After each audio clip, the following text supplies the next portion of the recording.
Ā, Sveiki, tā mani var dzirdēt un redzēt ekrānu.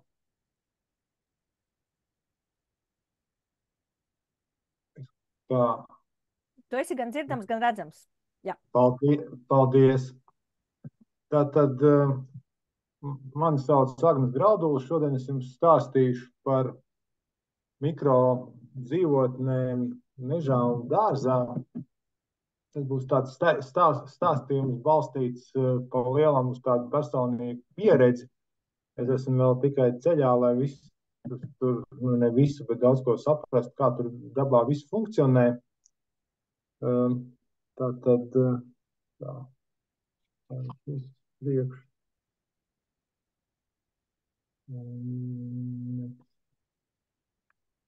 Tā tad, tie, kas nezina, es esmu mežkopis. Šobrīd nodarbojos ar meža apsaimniekošanu, nedaudz ar investīcijām mežā. Tas ir dažādi mežaudžu uzlabošana, koku stādījumiem. Un to, ko es daru, var apskatīties Mežs un vide LV projekts. Tur ir angliskā lapā, jo tur man vairākas tādas sadarbības ir ar starptautiskos projektos. Arī bišķiņ tas, ko es mežā daru, ir YouTube kanāls. Tā. Jautājums par to, kas ir mikrodzīvokļi, tas ir īsti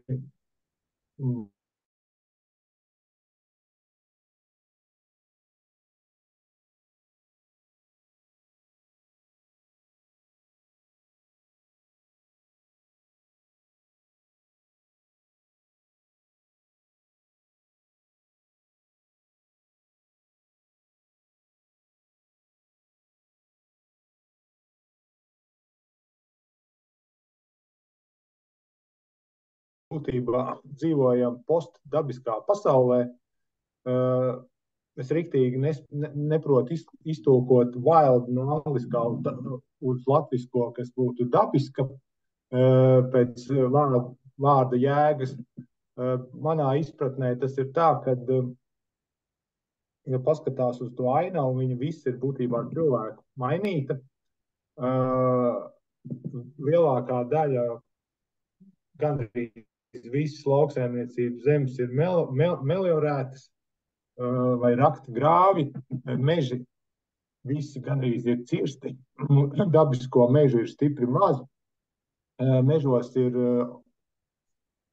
veikti dažādi kopšanas darbi, kā rezultātā ir dot priekšroku noteiktām koku sugām, un daudz kas ir vienkārši ignorēts. Un līdz ar to mēs būtībā dzīvojam tādā modificētā pasaulē, kur mēs visu esam pakārtojuši saimnieciskām vajadzībām, viss ir nolīdzināts, novienādots.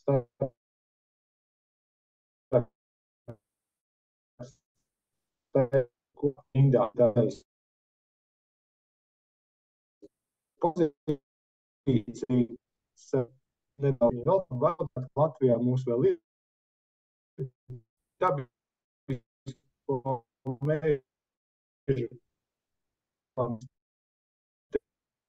Zviedrijas nav, kur ir vecāki 100 gadiem. Mums ir, un tad es kā mežsaimnieks saprotu to, ka var izdarīt ļoti daudz ar ļoti mazu laika ieguldījumu un darba ieguldījumu, kādā veidā tajā vienādotajā ainavā radīt kaut kādus savādākus vidas apstākļus, jo es kā mežsaimnieks varu atzīt, ka es uz mežu skatos no koku perspektīvas.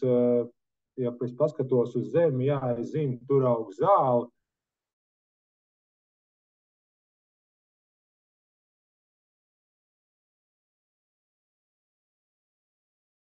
Varētu audzēt, es varu pateikt, kāda ir bijusi īpašuma pagātne, kas tur ir iepriekš noticies. Es varbūt pazīstu kādus augus, kas ir ēdamie, tējas augi, ogaugi, salāti, bet tā pa lielam es tur vispār nekā nezinu, ne sūnu pasaulē.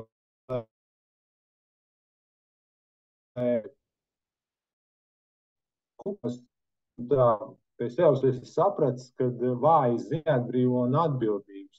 Ja mēs to lietu nezinām, nepazīstam, Tas nenozīmē, ka mēs viņu varam ignorēt un izturēties pret to lietu, ka viņi nepastāv.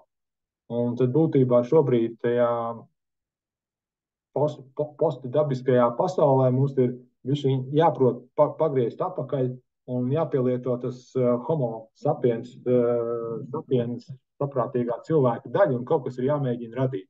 Un tad tālāk ir neliels stāstījums, ko balstīts uz manu personīgo pieredzi, ko es esmu savos mežos un nedaudz arī klientu mežos darījis. Viens tas klasiskais stāsts ir, ko visi noteikti pazīst, ir putni. Manā uztverē tas putnu būrs arī mikrodzīvotni. Attēla labajā pusē ir koks, kur ir vecs koks, kur ir izkalti caurumi. Tas ir dabiskais veids, kur liksto putni. Kreisajā pusē ir putnu būrs.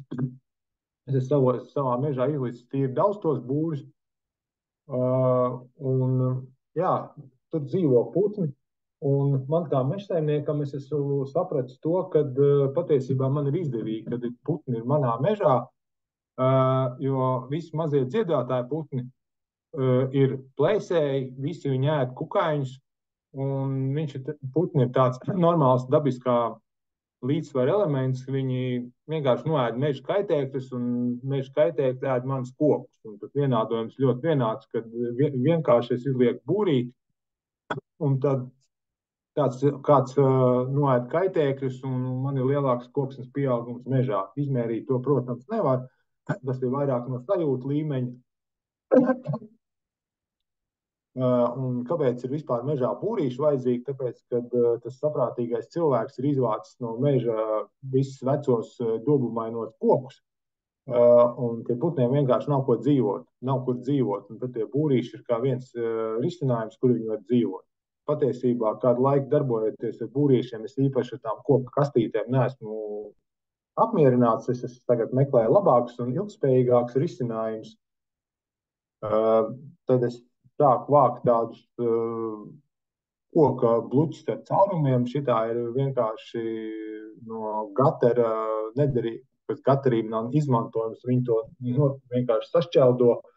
Tad šitādi domu bluķi ir lieliski izēja materiāli būrīšiem. Tas ir uzliec jumtiņu, izjurb caurumu un noliec kaut kur uz zemes. Jo tā bluķīša augstums ir kāds 1,5 metrs. Un tas ir pilnīgi piemērots kādai putnu likstošanai, jo putni jau liela daļa neliksto nemaz augstu, viņi samērā zemi.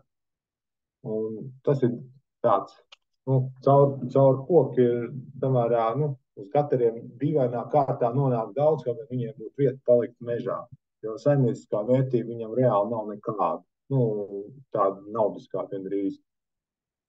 Tad vēl runājot par putniem, kas ir bieži vien dažādās lauku platībās, tiem putniem vienkārši nav kur nosēsties. Sevišķi kādiem plēsīgiem putniem, kas viņiem ēd peles un dažādas peļveidīgos grauzējus, viņi mēdz kaut kur sēdēt kokos un skatīties, un ja to koku nav, tad vai kaut kādu risinājumu, tad viens no attēlā tur tā saulēka bildi ir vienkārši laukā ir ieurbt un ielikts savs kāds 10-metrīgs sausa egle, kur kādam putnam var uzsteisties un kādu laiku tā egle tur stāvēs. Un attēlā tas zaļākais, kas ir vasarā bildēts, tas ir mežā stāvkaltis oris, kas ir apvēlies, viņš ir izkalcis, viņu ar traktoru ieraku un iestādīju visu viņu dziļāk. Viņš atkal var kalpot gan kā kukaiņiem, gan putniem būt.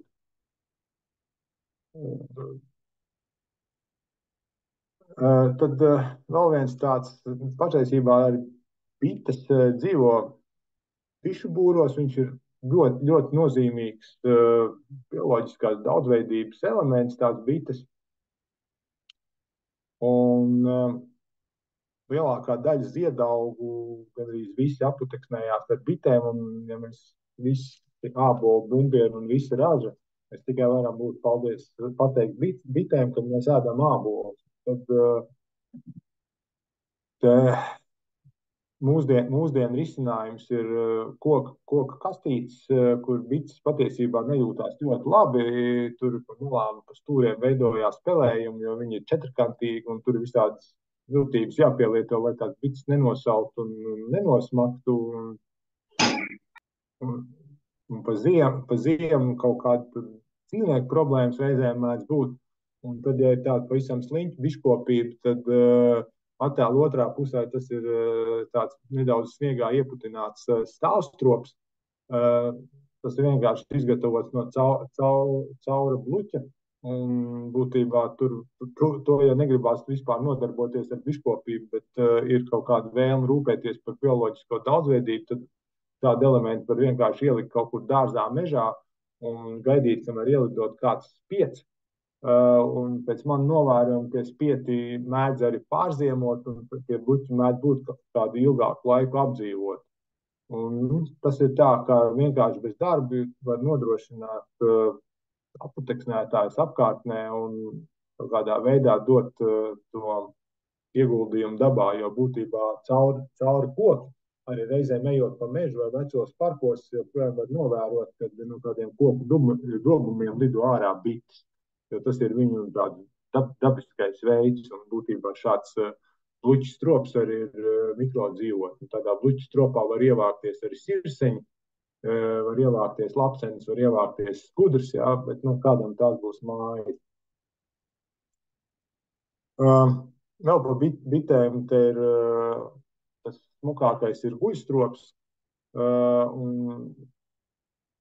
ja bluķis ir tāds, kā tas attēlā redzamais ar tādu vaļā sānu, tad tam nozāģējot augšu un sataisot nedaudz to iekšu, var arī iegūt ideālu guļstropu, kas būtībā ir tāds sliņķu veids, kādā veidā ievākt medu. Medus tur nav daudz salīdzinoši, bet tas ir tāds ļoti vienkārši veids, kā tikt pie medus, tur pāris litrs medus mierīgi var ievākt.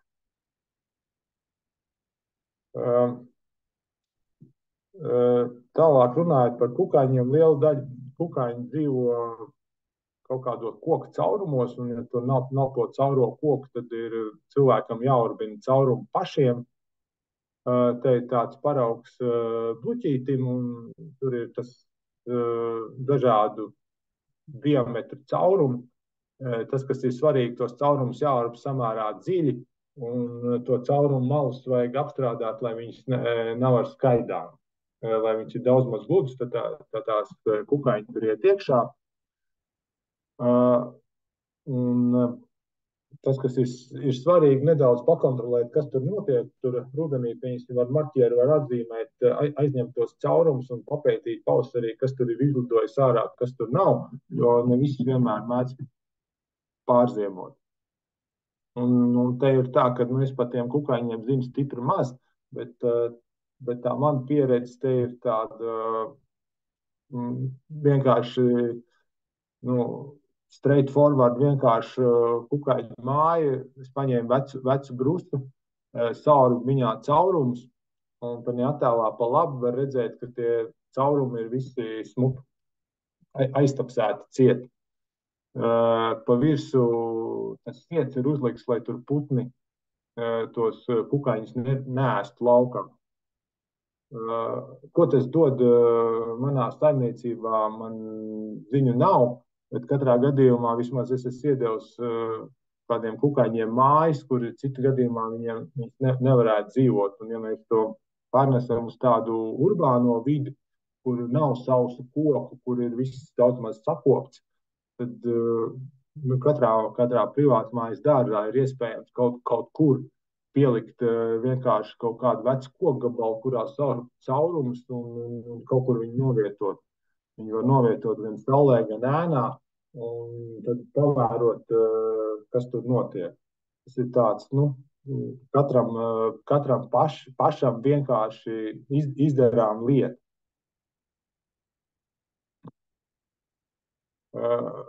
Te ir privātmājas pagalms, tur ir uzsnīgs sniegs, kur zemē nejauši.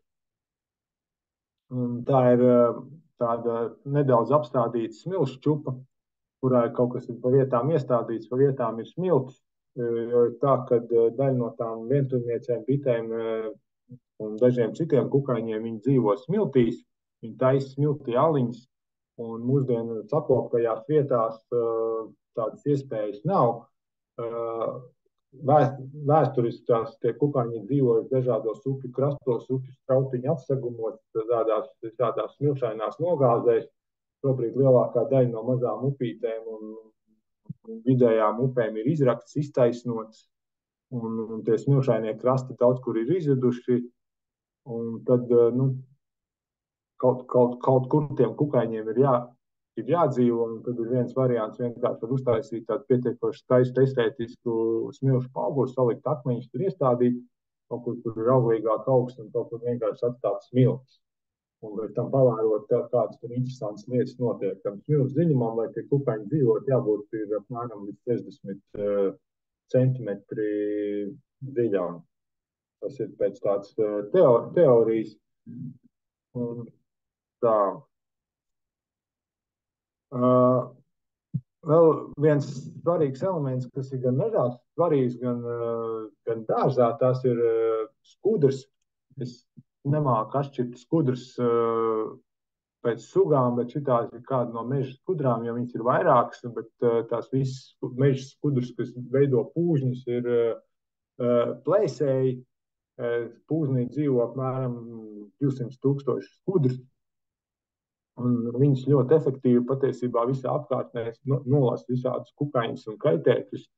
Cilvēku sapratnē kaitēkļus, un tad viena metode, kādā veidā es spēju sev dārzā iedabūt skudrus no meža, vienkārši atstiepu priedes bluķīšus, izliku vairākās vietās, un kaut kādā laiku atklāju, ka tie bluķīši tas ir apdzīvoti, un tā kā tur zāle tiek ļaut ļoti reti, tad skudrus tur izveidojuši ir mājas, un tas ir būtībā, esmu sev radījis dabisko kukaiņu kaitēkļu apkarošanas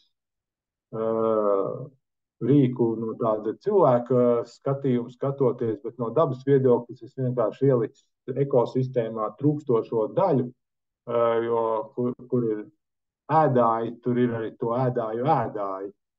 Un tādā veidā tā ekoloģiskā ķēde netiek pārtraukta. Tas ir super vienkārši. Paņemiet mežā sausu buķīti, atnesiet uz dārzu, un būtībā pat tur īpaši nevajag meklēt āders, jo mežā kaut kāda daļa no skudru pūžņiem ir uz āderēm, daļa nav. Un tad labāk viņu uzlikt uz āders, bet arī jebkurā citā vietā būs ok. Es te izmantoju kaut kādus koku piesegus un izmantoju tā, lai vismaz pusdienu uz tā buķīša spīdētu sauli.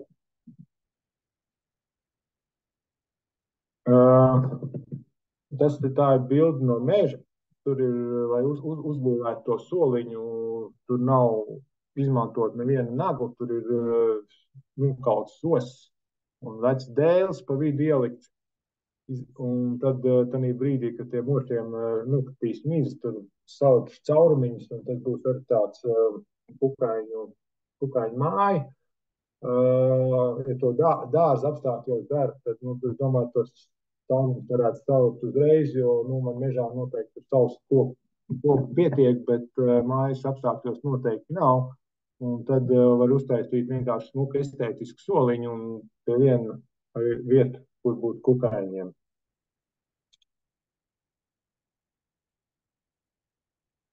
Un tālāk ir tāds jautājums, es tur sabildējis visādus kokus, kur viņus visu to dabūt. Attēlā pa kreisi ir avots, tā ir tāda koku krautu malkas kaudze ceļmalā. Es to kaudzi ieraudzīju, ka tur ir daudz resnu koku, kuri būtībā visi tiek sašķeldot vai malkā, un tad tos baļķus, kas ir oversize, es samarķēju un vienojos ar tās kaudzes īpašnieku, kad viņš vienkārši, es tos varu nopirkt par malkas cenu. Un tur bildē bišķiņ augstāk, var redzēt, ir čupa ar cauriem baļķiem, kur ir noteikti jau man uz mājām ir atvest milzīgi bioloģiski daudzveidība, jo es nezinu, kas tur viņos ir iekšā, jo lielākā daļa no tiem baļķiem ir cauri, tur ir sausie koki, cauras apses, egles, priedes. Un, nu, man kā tam meškopim tomēr bišķiņ nav saprotams, kāpēc tādas sortimentus ir tādā daudzumā jāved no meža ārā, jo viņiem tā kā vairāk būtu tiem kokiem, kas tur pa pusē turās kopā, milzīga bioloģiskā vērtība, ka viņi paliek mežā, nevis tiek aizvesti kaut kur par 30 vai 40 eiro kubikmetrā, vienkārši pārdoti šķeldā. Nu, ja mēs noskaitām izstrādes izdevumus, kas ir kaut kādi 25 eiro, noteikti maksā izstrāde, un kaut kādi 7 līdz 10 eiro maksā transportēšanu uz kaut kādu pārstrādes punktu. Beigās tas meža īpašnieks no tāda baļķa nopelna šobrīd kaut kādus pāris eiro kubikmetrā, un baļķis, kas ir resnāk par 60 centimetriem, vienkārši nekur neņem. Un tad ir bijis tā, kad malkas laukuma malās kaut kur stāv milzīgi baļķi, kas tur ir atvesti, bet neviens viņus neapstrādā. Un tad, ir, protams, tāds retorisks jautājums, kāpēc vispār viņi ir jāzāģē nost un jāved prom no meža. Bet tā tas dzīvē notiekās, un tad ir veids, kādā veidā tikt pie kokiem. Savukārt tie caurie bluķīši, kas tur palikt tādi otrādi apgriezt olimpiskie api, tie ir liepa, un visreālāk tas ir ideāls caurums, lai tur uztaisītu bluķis tropus. Un tas ir vasaras vētrā nogāzta liepa vienkārši parkā, un tad viņi iet malkā, un tad tur vienkārši varēja tos cauros kokus dabūt. Un, ja jums ir tāda vēlēšanās uztaisīt kādus vidas elementus no kokiem, tad droši vien, kad dar apmeklēt parkus pēc vēja vai kādus vietējos malkas laukumus vai gaters vai kaut ko tādu, jo tur var dabūt milzīgi daudz interesantas lietas, ar kurām varētu padarboties.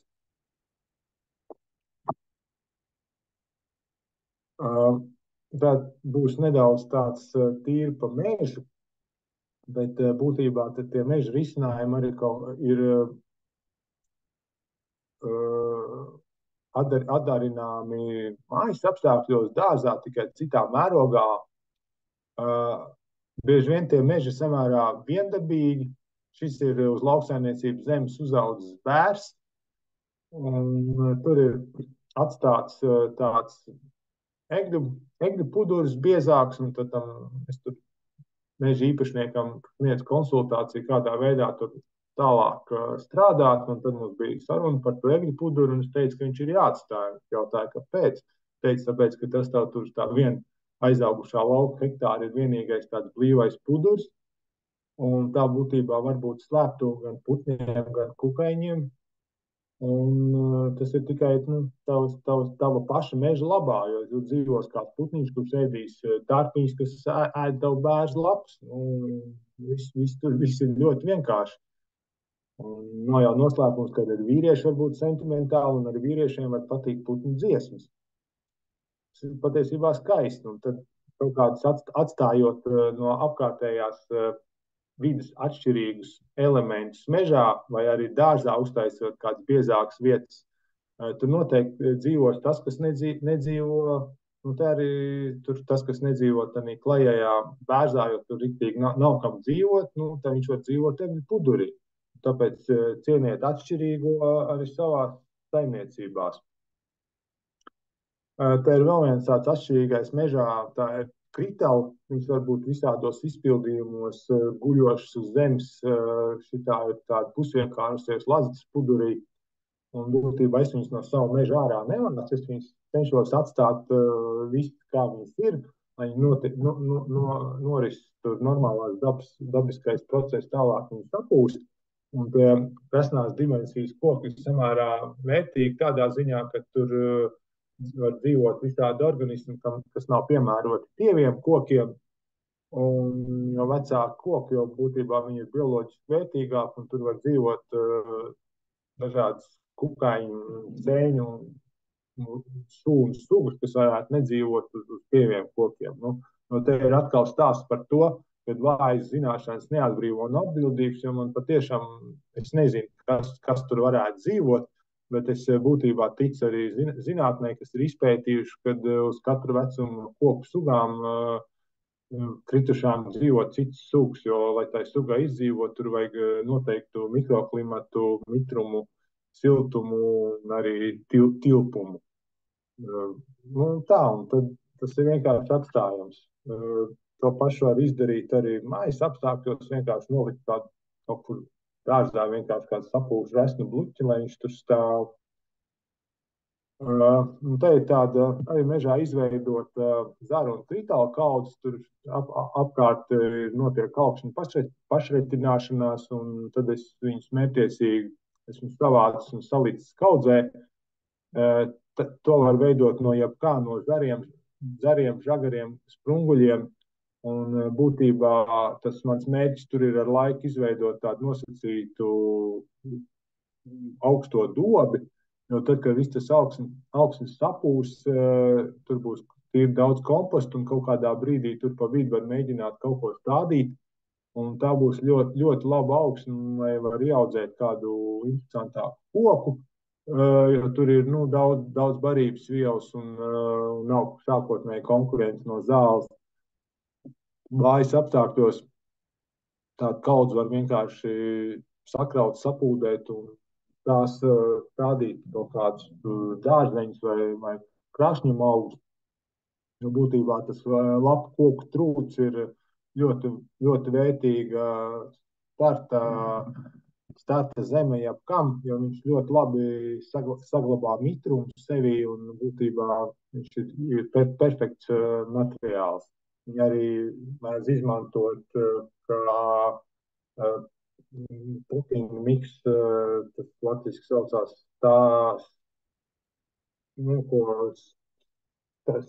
tā liek podos dažādus mazos stādiņus.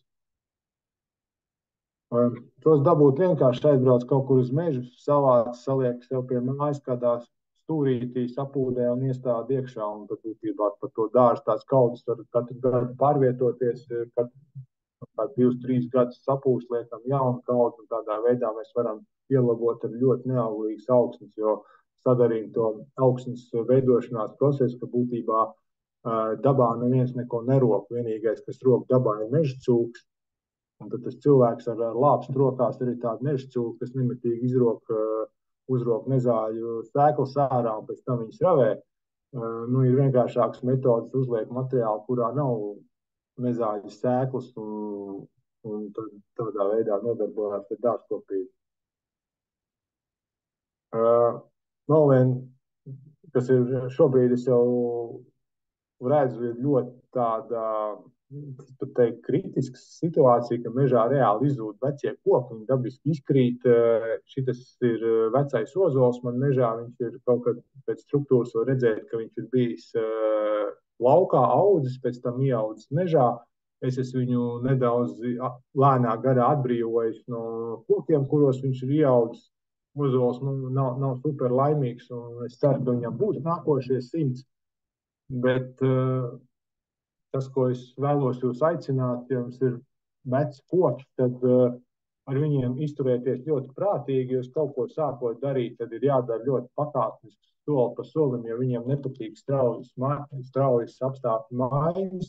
Un runājot par ozoliem, ir ļoti svarīgi, ja taisa viņa attēnošanu darīt to ziemā, tāpēc, ka ja vasarā jūs viņu attēnojiet, tad viņam tās lapas, kas ir bijušas ēnā, pēkšņi nokļūst saulē, un tam kokam ir stress. Bet, ja tas ir koks, sāk to pavasarī gaismā, tad ir viss ok. Tāpēc tāda apakšas tīrīšana ir jātaisa kaut kad ziemas mēnešos, un tas bildes apakšējā kreisajā stūrī var redzēt, ir zaru čupa. Tur visu to materiālu pa lielam, ko es no tā ozola apakša izzāģēju, tas ir sakrauts kaudzē, un tur es vienkārši mežā izveidoju bioloģiskās daudzveidības kaudzi. Kas tur dzīvos, tur viņa kaudzē, es nezinu, bet tā kaudze būs atšķirīga no pārējām meža, un tad man ir pilnīgi skaidrs, ka tur varēs dzīvot organismus, kas nedzīvos citur mežā, kur tādas kaudzes nav. Vēl viens tāds klasisks stāsts ir akmeņu kaudzes. Un akmeņu kaudzes ir vēl viens milzīgs tāds dzīvības mizenītis. Tur dzīvo atkarībā no novietojuma saule, ēna, mitrums, sausums, dažādas ķirzaki, sabinieki, milzums skaits dažādu vaboļu un kukaiņu. Pat nespēju iedomāties, kas tur varētu dzīvot. Arī čūskas noteikti dzīvo. Bet, kurā gadījumā liela daļa no tiem manis nosauktajiem organismiem ir vienkārši kā ekosistēmas sastāvdaļa, un kurus izņemot no aprits, jūs vienkārši kaut ko pazaudējat. Viņiem ir visiem vieta būt. Tad, akmeņi ir viena izrakta no veciem pamatiem, un otra ir vienkārši novākt no lauka, un tad, viņš var kaut ko nobērt krūmos, lai netraucē. Viņš var sakraut kaudzi, un te tā viena kaudze ir nolikta daudz maz tādā saulainā vietā, un otra kaudze ir vairāk meža vidū. Tad katram ir atšķirīgi mitruma apstākļi un tā dzīvotne, kur dzīvot. Un tāda dekoratīva kaudze var uzkāpt kaut kādā mājas dārzā, un tas noteikti arī kalpos tādā veidā, lai uzturētu dārza ekosistēmu. Vēl viens liels stāsts ir ūdens. Un šobrīd ir tā, ka liela daļa no visādām mazām ūdenstecēm ir nogrāvjotas, viņas ir taisnas, viņos tur notiek arī aizaugšana.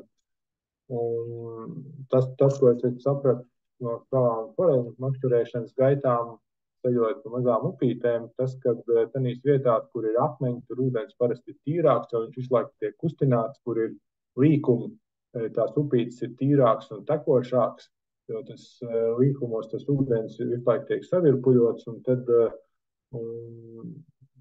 tas, ko darīt ar tādiem taisniem grāviem, es esmu vienīgais tas vienkāršais risinājums var ielikt grāvī akmeņus un paskatīties, kas tur notiek. Tas vienīgais nosacījums, lai grāvī būtu tekošs ūdens, un šis grāvs ir sezonāli tekošs, tad, kad līst lietus vai sniegs kūst vai pa ziemu, tad ūdens tek, vasarā viņš ir sauss. Bet tāpat ir salikt akmeņi, un tādīs bildēs var redzēt ir tādi gaišāki un tumšāki laukumi uz gultnes, un tie akmeņi ir samērā svaigi likt, un tur jau ļoti ātri tas efekts, ka tā upes strauma ūdens strauma ir izveidojusi dažādus dziļumus un maziņas atveriņas un bedrītes un sastraumojumus, un akmeņi tur atradīsies vairākus gadus. Tad man tāda novērojama, ka tie grāvi saveidājās ļoti interesanti, tur ir kādi maziņi līkumi parādās, un līdz ar to tur parādās dzīvotnes lietām, ko mēs vienkārši nezinām, nepazīstam, bet viņām ir mājas. Un tā ir tāda mūsu atbildība, ja mēs ņemam no dabas tos augļus vai kokmateriālus vai ēdienu iegūstam, tad mums atkal kas jādod pretī. Un tas ir viens veids, kādā veidā balansēt tās saimnieciskās un vidas intereses. Te ir bišķiņ no Zviedrijas darbiem, tur ir Zviedri bišķiņ sapratuši, ka viņi pamazām ir iebraukuši auzās ar to visu nodrenēt, un kaut kādu mežu, kur riktīgi nav saimnieciski, un kur tikai vai turās uz grāviem, vai tur kaut kādā veidā tas mežs tur knapi aug. Viņi tos grāvis taisa ciet, un te var vienkārši mežā uztaisa tādus 2 rievus, viens pa vidu sabež zemi, un vienkārši nodarbē to grāvu. Lielākus grāvus taisa ciet ar ekskavātoru, tad visā garumā roku ciet. Ja ir vēl tā vecā atbaita, šeit ir tādi maziņi grāvīši, kuri sarak, un traktori nevar iebraukt, un tad ar rokām taisa ciet. Tas ir veids, kādā veidā tur dabūt atpakaļ ekosistēmu tādās vietās, kur tas saimnieciskais izmantojums ir samērā mazs un kur, pieņemsim, ar kaut kādu tehniku normāli var iebraukt tikai reizi 10 gados vai 15 vai 20 gados, kad ir sasalusi zeme. Un tad ir jautājums, kāpēc tur darīt un mocīties, tad vienkārši viņu riktīgi nopludināt, lai tur notiek dabiskais process. Un viss. Mēs, protams, varam domāt, ka Zviedrija ir bagāta un to var atļauties. Tā mēs varam domāt, bet no otras puses mēs jau visi gribētu dzīvot tik paticīgi kā Zviedri. Un tad mums kaut kā ir jāpaskatās, ja viņi to dara. Tur ir kaut kāds arī saimniecības iemesls, kāpēc viņi dara tieši tā. Te ir viens no maniem grāviem. Te vienkārši tā grāva funkcija vienā brīdī tā kā izbeidzās, un tālāk ir ceļš. Man ir uzdevums viņš novadīt no ceļa, un tad tam grāvim nav nekāds nobeigums tāds, ka grāvim būtu kaut kur jāaiztek. Nē, es novēroju, ka tie grāvi, kas nekur neaiztek, nemaz tik traki nav. Viņam tur ir sezonāls ūdens. Un tas iespējams ir kāda vieta, kur pavasaros kukuļiem izdzīvot vai vēl kaut kam.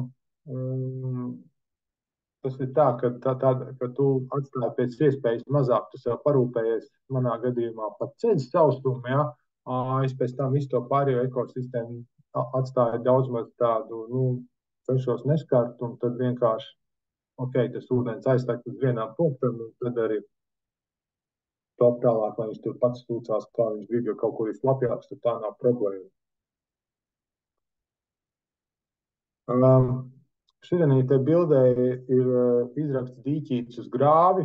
Tas, es nezinu, vai jūs redzēt, kur tā pelīte grozās ir izteka, vai kur iztek ārā, tas ir sedimentācijas baseins, kur man no īpašuma iztek ārā grāvs.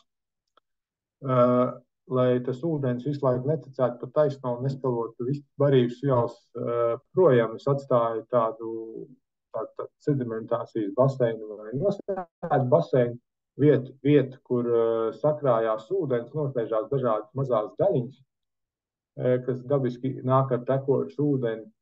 Tur varētu veidoties laika tāds savu ekosistēmu, ir meža zvēriem, kur padzerties. Un es lieliski apzinos, ka šobrīd melnrētajos mežos ļoti slapjo vietu gandrīz nav.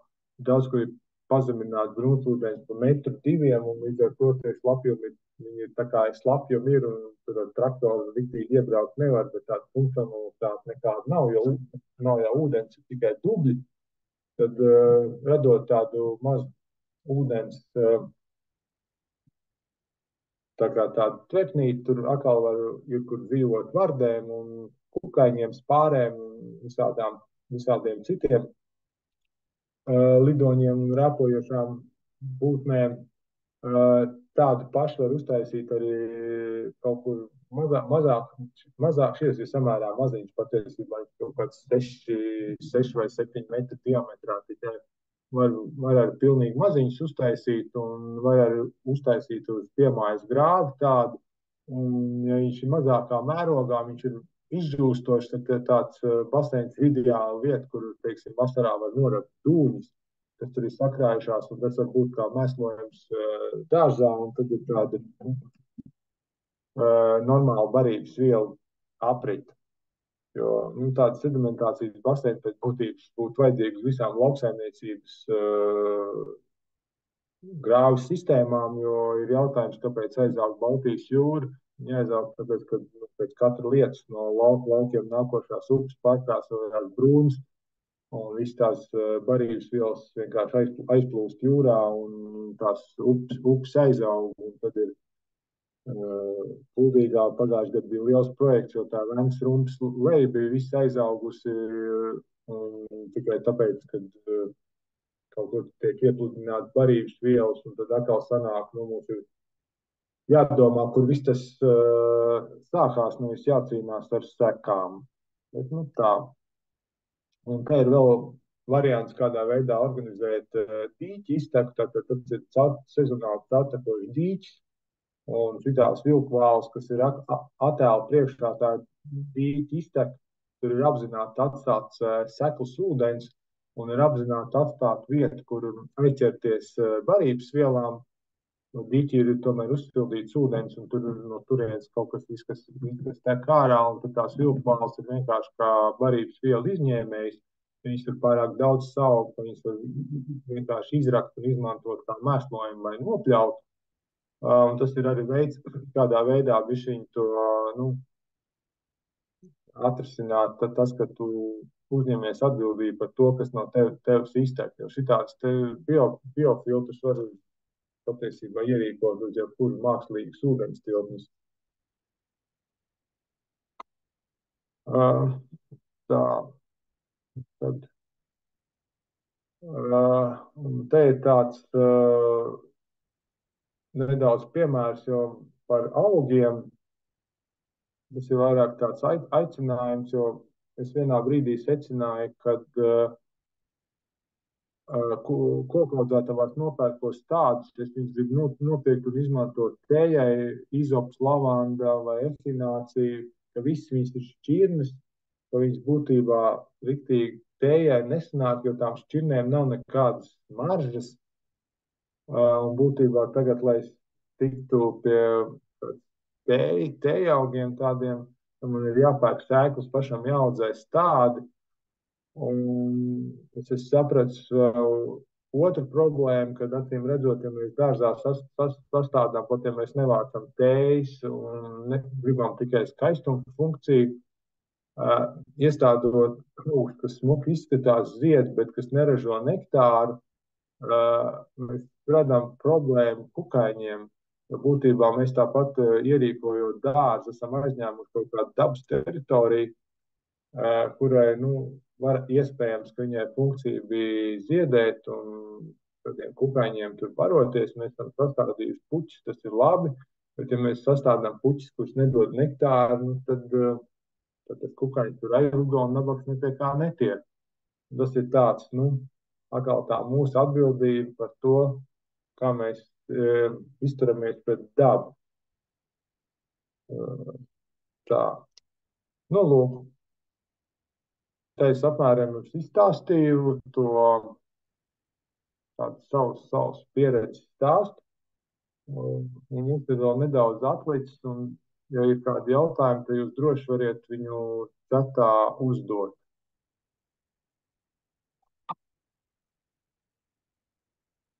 Drīkst, jā. Man maz komentārs par tām žagarkaudzēm un kokaudzēm. Jā. Mans novērojums, es mežā tieši to pašu daru. Kopš es pats esmu tāds, kas mežā strādāju, es nezinu, no cik gadiem mežs mums ir bijis saimniecībā jau sen. Kādreiz žagars dezināja mežā, lai, tā kā būtu smuks mežs. Man tas nepatīk, es neko nededzinu. Es visus krūmus, jau kādu platību, ko es notīru, teiksim, lai tur pēc tam iestādītu melnaukšņus, jo tā platība ir slapja. Visus kokus, visus zarus es krāmēju čupās. Pat ja es nozāģēju malkai, apsi, jebko es krāmēju kaudzēs. Un mans novērams ir, pat cik es to daru jau kaut kādus gadus 16, 18, tad man ir ļoti labs piemērs tam, ko Aga saka, viņi tie žagari smuki sapūst. Tā kaudze paliek par lielu, skaistu, mīkstu zemi, ko tu vienkārši ar rokām, ar pirkstiem iebrauc tu tā zemē iekš, un viņa visai tik skaista, mitra tāda. Tas ir viens, un ko es gribēju piebilst, ka tajā žagaru kaudzēs 2 gadus vai pat 3 dzīvo mazie putniņi. Es pat nevaru pateikt, kas tas pa mazo putniņu, bet viņš laikam skatās Latvijas vismazākais putniņš tāds, īs maz astīt, un viņi dzīvo tajā žagaru kaudzēs. Un tur nedzīvo zīlīts un nedzīvo tāda putniņa, bet šis maziņais, principā visā žagarkaudzēs viņi dzīvo 2 gadus, kamēr tā žagarkaudze ir pufīga. Viņi iekšā tā aizliksdiņas. Un tas ir mans novērojums, ka tīri putni izmanto šīs žagarkaudzes. Tāpēc, jo mežā viņi dzīvo tieši kaut kādās kritalās, kaut kādos žagarpuduros, kur nokrituši vecie koki. Un ja mēs to mežu iztīrām, tā kā pliku, tam šim mazajam putniņam nav pat kur īsti dzīvot. Un tad šī žagarkaudzes ir brīnišķīga vieta, kur šim putnam dzīvot. Nu, tas tāds mans novērojums. Un es savā mežā šī žagarkaudzēs stādu attiecīgi krūmus, kaut kādus kokus, kas ir augsnes prasīgāk. Un es tādā veidā šīs satrūdējušās kaudzes atkal izmantoju. Tā kā, jā, tā, manuprāt, ir ļoti brīnišķīga lieta, ko es ieteiktu visiem darīt. Paldies, Robert, un ko es vēl pie tām kaudzēm gribu piebilst, reizēm cilvēki mēdz pa ziemu savākt kaudzes, izžāvēt viņus un tad vasarā nodedzināt. To tā kā nevajadzētu tādā secībā darīt, jo tādīs kaudzēs dzīvo tie putni, kukaiņi, tad mēs vienkārši visu tur to dzīvo radību, kur nesaprot, ka to var nodedzināt, vienkārši mēs viņus tur pabeidzam. Tāpēc, ja tev kaudzi domās dedzināt, tad dedzināt uzreiz, vai arī, nu, tad atstājiet viņu dabai. Nu, jā, un vēl viens ir man eksperimentiņš bija ar vienu žagarkaudzi. Varbūt viņš nav tik ļoti dabisks un es ienesu mežā nedabīgu lietu, bet man bija eksperiments ar vienu lielo lauktehnikas riepu, traktoru riepu, laikam tā bija, es atceros, es viņu aizripināju uz mežu, noliku un apliku, arī ar krūmēm, tīri vienu platību un lielu žagarkaudzi uzkrāmē virsū. Un tā bija interesanti pavērot, ka pēc 2 gadiem ap to riepriņķi, nu, kad varēja jau tikt viņai klāt, nu, kad tie žagari bija jau sadalījušies, ka bija interesanti, ap to žagaru riepu bija iestaigāti mazi celiņi, mazas pēdiņās, tur pelītes bija dzīvojuši. Īstenībā uztaisīja normāli tādu dabīgo vidi, jo tai riepai sanāk tā, ka viņai iekšā ir tāda, nu, laukums, kur dzīvot, kur patvērties, kur salikt žagars iekšā, kur savilkt. Un to riepu bija izmantojuši ļoti daudz grauzēji. Un tas arī bija tāds interesants eksperiments, kas man liekas ļoti dabīgi. Protams, ka tā žagara čupa sapūst, un ka tur viss aiziet, un to riepu var savākt. Bet šī čupa ar to riepu man kalpoja apmēram kādas 8-9 gadus, nu, kad viņi bija normāli. Un viss tā čups muks sapuja, tā riepa paslēpusies, un joprojām visi žagari ir sapujuši, bet tā riepa tajā žagara čupā ir, un joprojām es skatos, tur ir aliņš sarakts, un dzīvnieci mazie dzīvo. Nu, tas ir mans tāds personīgais eksperiments, ko es nekur citu neesmu tādu redzējis, bet man izdevās. Man liekas ļoti labi tāds atkal, ko var paskatīties.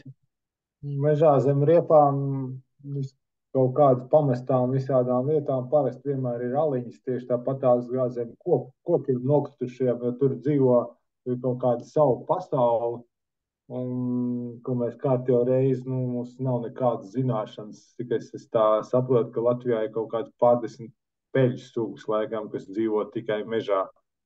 Nu, cik cilvēki viņus pazīst, nu, droši vien kaut kādi pāris cilvēki Latvijā, bet nu, mēs visi domājam, ka mums tikai viena kaut kāda parastā pele. Jā. Tā, jums ir jautājumi, jūs laikam acīm redzot, jums ir ieslēgta mikrofonu, variet uzdot viņus mutiski vai arī uzrakstīt čatā jautājumus. Man ir jautājums. Tu tos bišu stropus dobumā arī, nu, tā kā licis, un tur tev reāli sanāca tās bitītes, tur ielido iekšā? Jā, tātad par tiem bišu stropiem, es redzēšu to slaidu.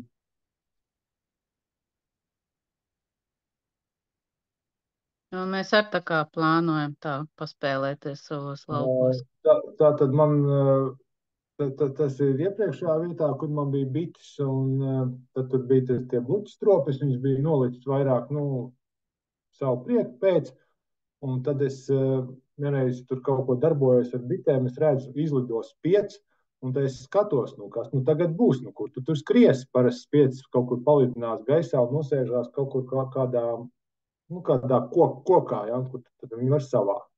Šitas spiets viņš nesavācās kokā, viņš vienkārši uzgāja gaisā, un es skatos, ok, lidinās, un paņem viss spiets organizēts lielais mākonis, aizlido uz bluķi un vienkārši ielido viņā iekšā.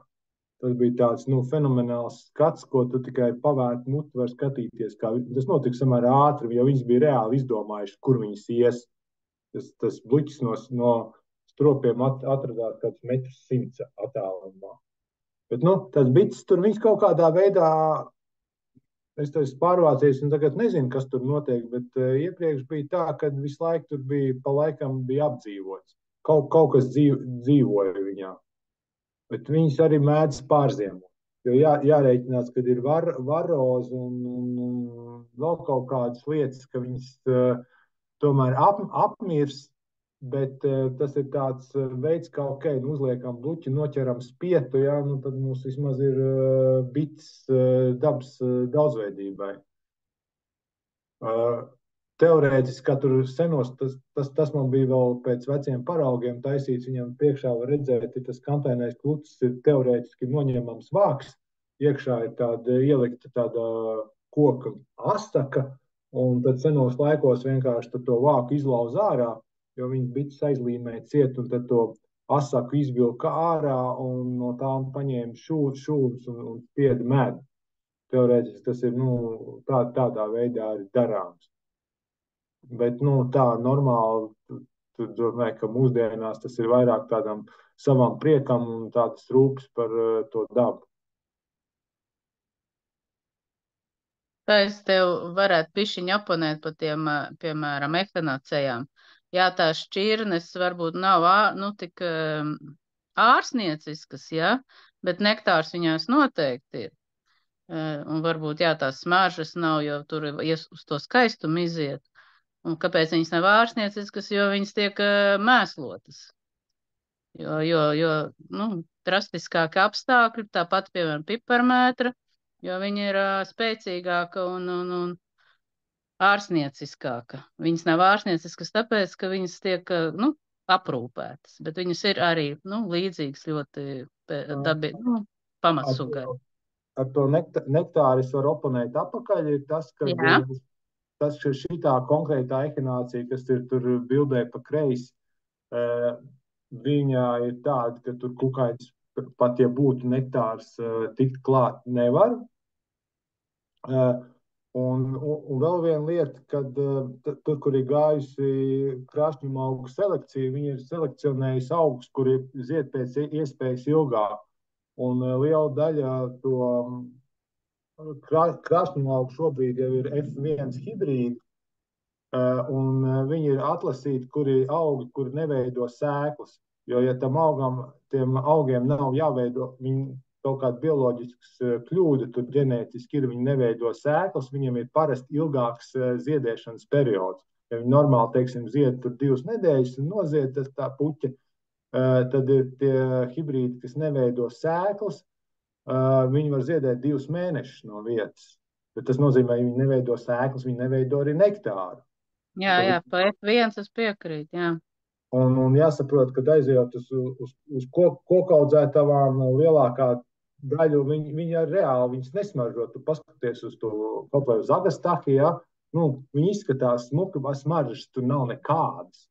Un tas ir, nu, tā, jo tās selekcija iet uz izskatu, nevis uz to, ka tas būtu priekš kukaiņiem kaut kādiem nektāriem paredzēts. Jā. Skaidrs. Un tas ir saistīts ar visas tās pildītās formas, kas ir parasti dabā. Tas tā kā echinācija arī nepildīts, un daudziem krāšņuma augiem mēs pazīstam arī mūsdienās tikai pildītās formas, bet tur tas zieds ir tik sarežģīts, ka tur, pat ja tas nektārs tur ir, tad neviens tur liktīgi klāt viņam netiek. Nu jā. Kolibrija gariem snuķiem varbūt tiek. Jā, bet, nav. Tā.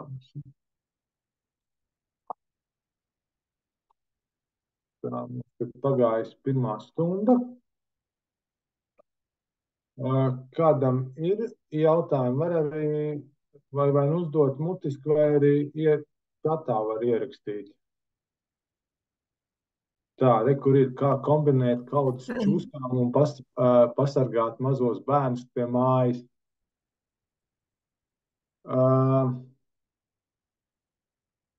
Latvijā ir teorētiski 2 čūskas, ir odre un zelts un ir glodeni, kas nav čūska, bet ir čirzaka. Maziem bērniem, protams, varētu būt interesi par čūskām, bet pēc maniem novērojumiem man ir bijušas kaut kad pa laikam čūskas kaut kur, kaut kādās vietās.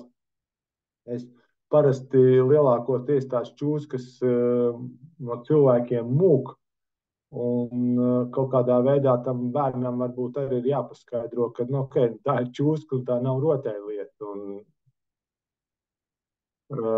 Tad jo, čūskai tu nepateiksi, kur iet, bet čūskas ir milzīgi svarīgs. Viņš ir plēsējs, viņi apēd dažādus peļveidīgos grauzējus, un viņi noteikti kalpo kā tīri labs ekosistēmas sastāvdaļa, kas ir lielākās lauku sētās ir pilnīgi normāla parādība. Kristīnai iespējams ir jautājums. Kristīna, varbūt tu vari uzdot viņu. Ielas te ir vēl rakstiski jautājumi. Kā to īstenot mežā, kurš sastāv tikai no 3 metru platas joslas gar upi aizsargjoslā? Tagad man ir jautājums, ko tas cilvēks grib īstenot? Tas, kas uzdeva to jautājumu, kā to īstenot mežā, kurš sastāv tikai no 3 metru platas joslas gar upi? Šis jautājums, Agni, bija ierakstīts pie reģistrācijas. Tā kā cilvēks acīm redzot domā par mikrodzīvotnēm kā tādām, tad jautājums, kā to realizēt 3 metros. Lieliski iespēja. Tur var, tādā 3-metrīgā joslā var salikt jebko no tā visu, ko es stāstīju. Vienīgais, tur nevajadzētu rakt grāvis un vērt viņiem galvas ciet, bet tur var gan mirušo koksni salikt, gan zaru čups salikt, jo tā upmala ir parasti, es esmu daudz laika pavadījis uz foreļu upēm, makšķerējot, un tās upmalas vasarā ir vienkārši, kur ir dabisks vietas, tur ir, tu vari vienkārši sēdēt un klausīties putnus un kukaiņus un skatīties, kā viss tur dzīvība vienkārši kūsā. Jo jūs viņu dažādāk to upmalu uztaisīsiet, jo patiesībā, ja jūs iegūsiet krietni tādu, lielāku daudzveidību.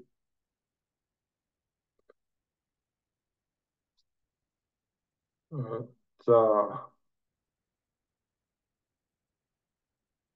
kāds vēl jums bija jautājums? Jā, man ir jautājums. Sveiki un paldies par tādu ļoti bagātīgu, daudzpusīgu apkopojumu. Es nevaru ieslēgt kameru, jo man pavāja internets. Man jautājums ir tiem, kam ir pieredze ar ozoliem, tieši tādiem, kā tu rādīji attēlā. Ja viņš ir kādā brīdī atbrīvots, viņam apakšējie zari nav tik dzīvelīgi, un savā ziņā jau tā daudzveidība arī ir tajā, ka tu tos sausos zarus apakšā atstāji. Vai es pareizi saprotu, ka tā zaru čupa blakus nav ozolam apakšā nozāģētie sausie zari? Vai viņus ir jānozāģē, lai tas ozols var saņemties? Tātad pa ozolu tas stāsts ir duāls. Tātad pirmais ir tas, ka tātad atbildot tā zaru čupa ir tie, kas aug apkārt tam ozolam, tur laikam tikai viens zars ir nozāģēts, kurš tur bija pusnolūzis un traucēja pārvietoties. Tātad normāli būtu tos sausos zarus atstāt,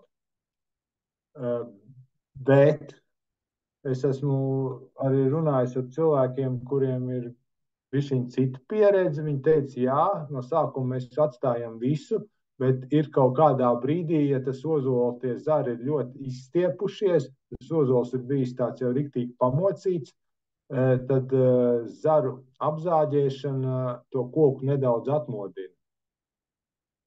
Jo tur ir tāda problēma, tas ozols ir audzis kādā citu koku ielenkumā, tie zari ir pat kaut kādi 10 metrus garu un tādi ļoti iztīdzējuši, arī dzīvie zari, un tad būtībā ir vajadzīgs arborists, kas to koku apfrizē, un tad viņš ļoti labi no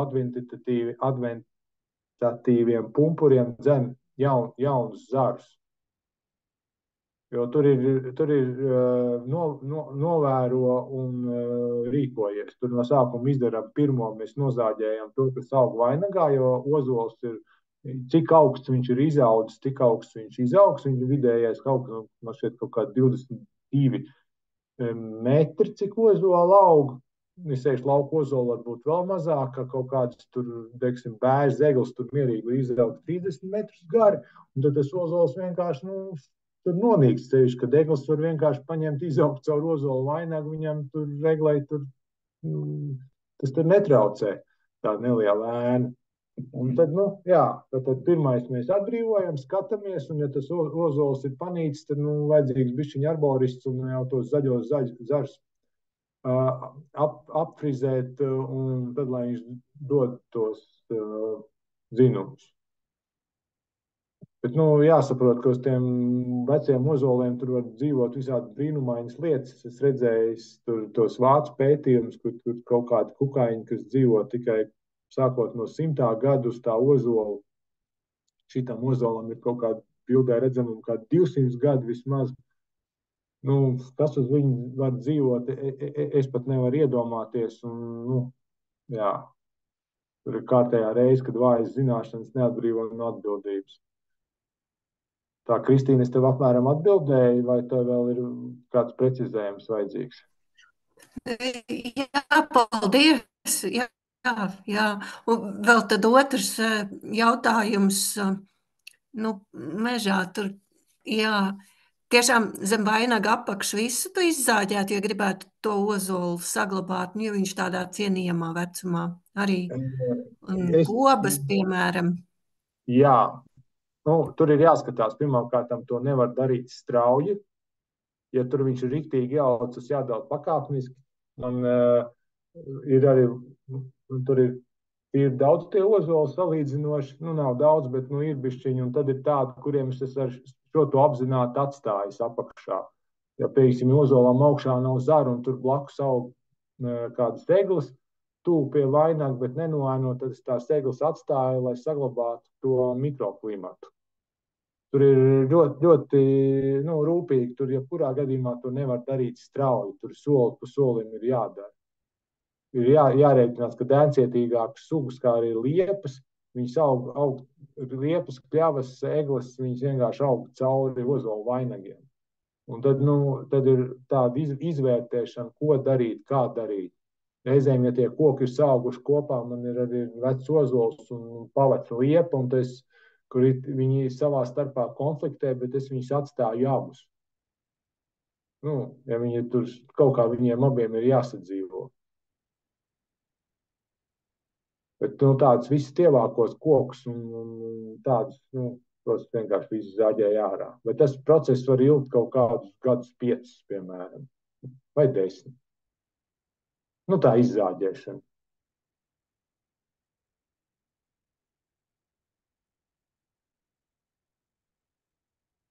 Tā. Vēl viens jautājums. Tā. Man nav skaidrs par biofiltru dīķim, kā to pareizi izveidot. Nata jautā.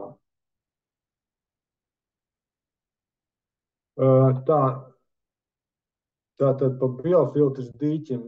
Šajā gadījumā tas jau tāp izveidots rokot dīķi. Tad tā dīķi izteka tapa pārcelta nedaudz ārpus dīķa. Un tur tā uztaisīts tā, ka tur ir tālāk ir ceļš un caurteka. Tā uztaisīts tā, ka tas ūdens pat taisno neizplūst, bet tur ir apmēram kaut kādi 1,6 vai 8 tāds grāvītis, kuram bija tāds minimālais līmenis, lai tas ūdens no dīķa iztek un vairāk nē. Un tad viņš ļoti ātri aizauga ar ūdensdālēm, tur dabiski ieviesās vilkavāls. Starp citu, vilkavāls ir ēdamais augs. Viengadīgie vilkvālu sakneņi ir ēdami, viņi ir cepami, kaut kādā viņas var ievākt mēram līdz jāņiem, vēlāk viņi jau pārkoksnējās, bet ja viņas uzcep, viņi ir ļoti garšīgi. Un tur ir tāds samērā dūņains, kā jau pie vilkvālēm, bet jā, nu tad tur ir bišķiņ dabiskie procesi, un tur ir ļoti jāpiemēro vietai, un es pieļauju, ka viņš ir tā veidošana ir bišķiņ jāsaist jau ar, kad dīķi rokot, ir jāparedz tas, kad tas ūdens tur netecēs kaut kur tālāk pat taisno, bet viņš ar kaut kādu tādu šķērslīti tecēs.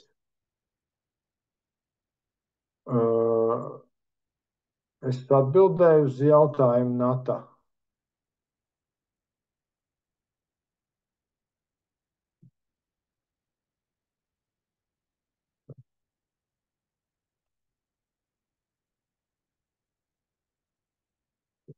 Jā, paldies, esmu atbildējis. Tā, ir vēl kāds lūdzu jautājums, tad ierakstiet viņu čatā vai uzdodiet caur mikrofonu.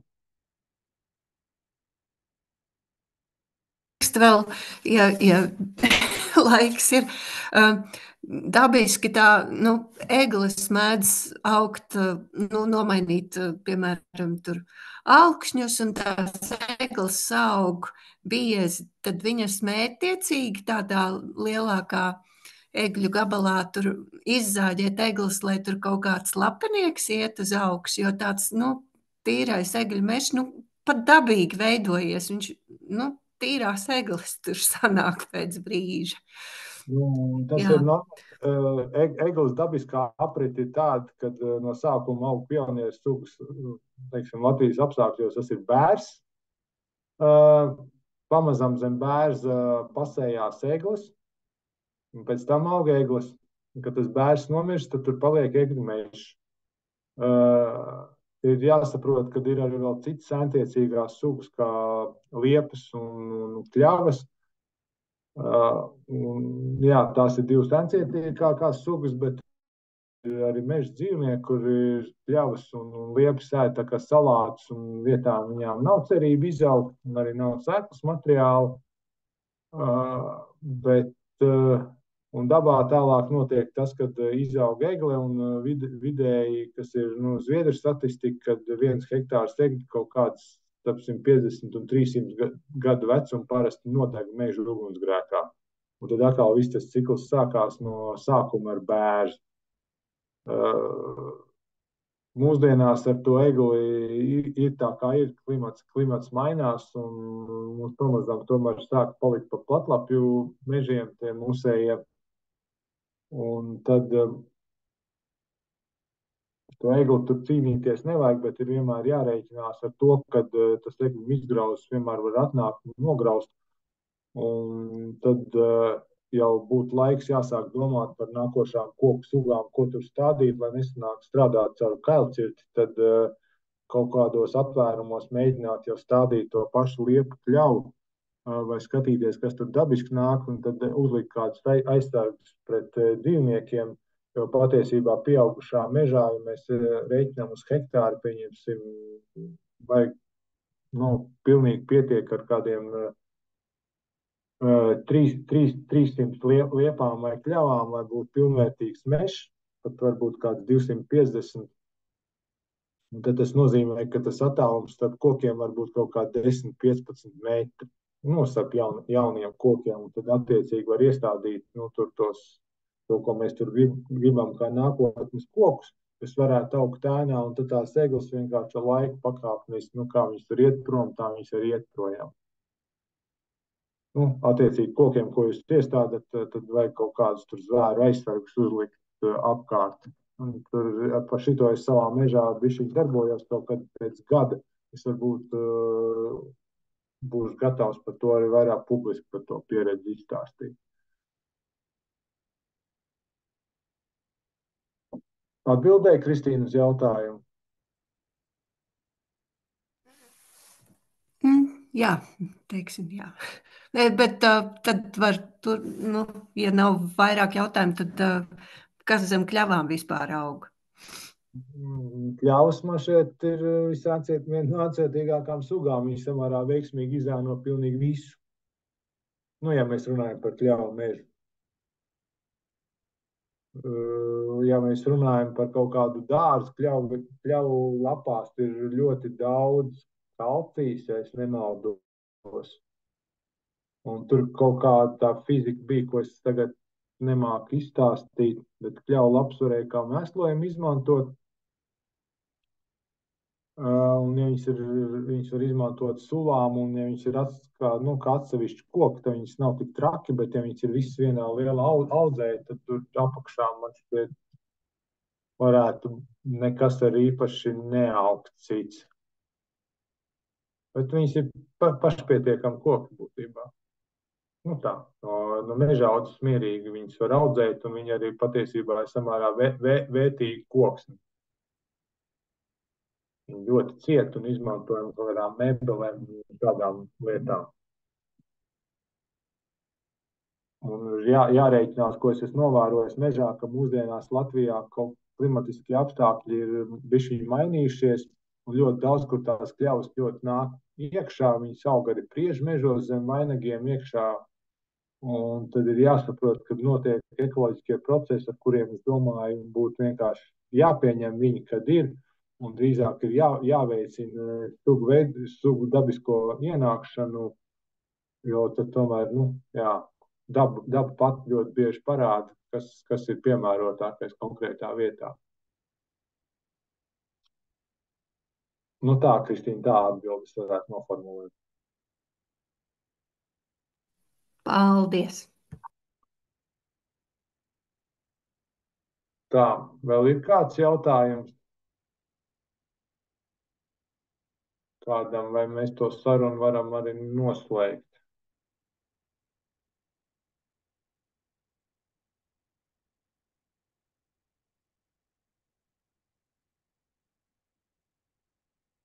Labi, tad